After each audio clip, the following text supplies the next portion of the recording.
ಎಲ್ಲರಿಗೂ ನಮಸ್ಕಾರ. ರುಚಿ ಅಡುಗೆಗೆ ಸ್ವಾಗತ. ಇವತ್ತು ಮೆಂತ್ಯ ತಂಬುಳಿ ಮಾಡ್ತಾಯಿದ್ದೀನಿ. ತಿನ್ನೋದಕ್ಕೆ ತುಂಬಾ ರುಚಿ, ಆರೋಗ್ಯಕ್ಕೆ ಕೂಡ ತುಂಬಾ ಒಳ್ಳೆಯದು ಇದು.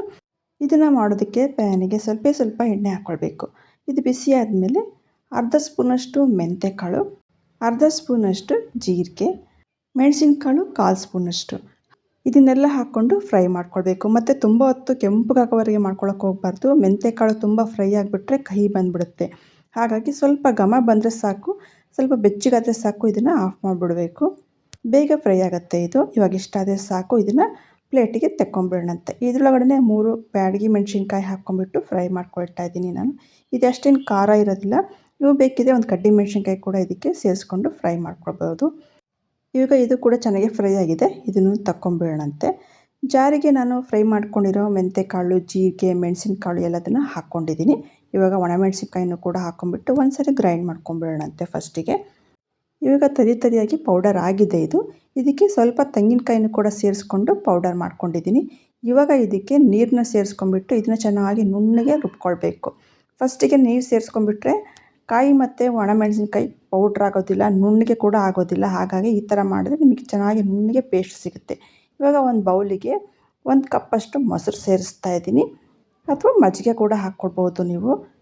ಮೊಸರನ್ನ ಹಾಕ್ಕೊಂಡ್ರೆ ಚೆನ್ನಾಗಿ ಬೀಟ್ ಮಾಡ್ಕೊಳ್ಬೇಕು. ಅದು ಹಾಗೆ ಹಾಕ್ಕೊಂಡ್ಬಿಟ್ರೆ ನಿಮಗೆ ಕೆನೆ ಸಿಗ್ತಾ ಇರುತ್ತೆ, ಚೆನ್ನಾಗಾಗೋದಿಲ್ಲ. ಹಾಗಾಗಿ ಚೆನ್ನಾಗಿ ಬೀಟ್ ಮಾಡಿಕೊಂಡ್ರೆ ತಂಬುಳಿ ತಿನ್ನಬೇಕಾದ್ರೆ ತುಂಬ ಚೆನ್ನಾಗಿರುತ್ತೆ. ಇವಾಗ ರುಬ್ಕೊಂಡಿರೋ ಮಸಾಲೆನ ಕೂಡ ಸೇರಿಸ್ಕೊಂಡ್ಬಿಟ್ಟು ಇದಕ್ಕೆ ಜಾರಲ್ಲಿ ಸ್ವಲ್ಪ ನೀರನ್ನು ಹಾಕಿ ಆ ನೀರನ್ನು ಕೂಡ ಇದಕ್ಕೆ ಹಾಕ್ಕೊಳ್ಬೇಕು. ಹಾಕ್ಕೊಂಡು ರುಚಿಗೆ ತಕ್ಕಷ್ಟು ಉಪ್ಪು ಇದನ್ನೆಲ್ಲ ಹಾಕ್ಕೊಂಡು ಚೆನ್ನಾಗಿ ಮಿಕ್ಸ್ ಮಾಡ್ಕೊಂಬಿಡೋಣ. ಮೊಸರು ಮತ್ತು ಮಸಾಲೆ ಎರಡೂ ಕೂಡ ಚೆನ್ನಾಗಿ ಹೊಂದ್ಕೊಳ್ಬೇಕು. ಇವಾಗ ಎಲ್ಲ ಚೆನ್ನಾಗಿ ಕಲಿಸ್ಕೊಂಡಾದ್ಮೇಲೆ ಇದು ಸ್ವಲ್ಪ ಗಟ್ಟಿ ಅನಿಸ್ತಾ ಇದೆ. ಹಾಗಾಗಿ ನಾನು ಒಂದು ಸ್ವಲ್ಪ ನೀರನ್ನ ಸೇರಿಸ್ತಾ ಇದ್ದೀನಿ. ತಂಬುಳಿ ಅಂದಮೇಲೆ ಇದು ಸ್ವಲ್ಪ ನೀರಾಗಿದ್ದರೆ ತಿನ್ನೋದಕ್ಕೆ ಚೆಂದ. ಇವಾಗ ಇದಕ್ಕೆ ಒಂದು ಸಿಂಪಲ್ ಆಗಿರೋ ಒಗ್ಗರಣೆ ಕೂಡ ಮಾಡ್ಕೊಂಬಿಡೋಣಂತೆ. ಅದಕ್ಕೆ ಒಂದು ಒಗ್ಗರಣೆ ಬಾಣಲೆ ಇಟ್ಕೊಂಡಿದ್ದೀನಿ. ಸ್ವಲ್ಪ ಎಣ್ಣೆ ಹಾಕ್ಕೊಂಡು ಎಣ್ಣೆ ಬಿಸಿ ಆದಮೇಲೆ ಸಾಸಿವೆ, ಜೀರಿಗೆ ಇದು ಚಿಟಪಟ ಅಂದಮೇಲೆ ಒಂದು ಒಣಮೆಣಸಿನ್ಕಾಯಿ, ಬ್ಯಾಡಗಿ ಮೆಣಸಿನ್ಕಾಯಿ ಹಾಕ್ಕೊಳ್ಳಿ.